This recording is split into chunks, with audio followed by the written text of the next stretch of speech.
עם הנקניק. כולנו עושים את הסקווט לפחות 5-10 פעמים ביום, נכון? מה זה הסקווט? ירידה עלייה. עכשיו, מה שחשוב בסקווט זה לעשות אותו בצורה נכונה, שלא יהיה לנו נזק לברכיים. למה? כי אם אנחנו עושים את הסקווט בצורה לא נכונה, אז יש נזק לברכיים, חבר'ה, והמפרקים הם לא עומדים בלחץ, וכאילו, ונפרעים בפציעה.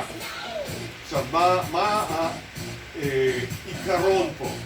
מה הדבר הכי חשוב? שני דברים הכי חשובים פה. גב ישר כלפי הקרקע, אנכי, נקודה. לא ככה ולא ככה. גוף אנכי כלפי הקרקע, זה דבר ראשון. תוך כדי כל התהליך, זאת אומרת, תוך כדי ירידה, גוף נשאר ישר. לא יורדים עד הסוף, זה דבר שני. לא יורדים עד הסוף כי זה גם כן נזק לברכיים. אז יורדים בערך עד למשהו כמו משהו כמו 70% בדרך, אוקיי?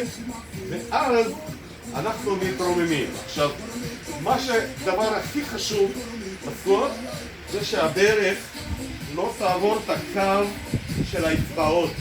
זאת אומרת, לא ככה. ככה.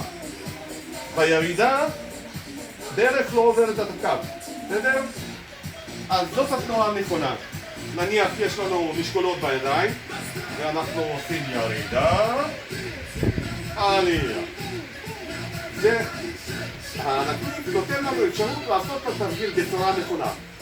למה? כי אנשים שעושים את זה בלי כל כלי עזר, בדרך כלל עושים את התרגיל בצורה לא נכונה, דרך תמיד, כמעט לכולם עוברת את כף הרגל.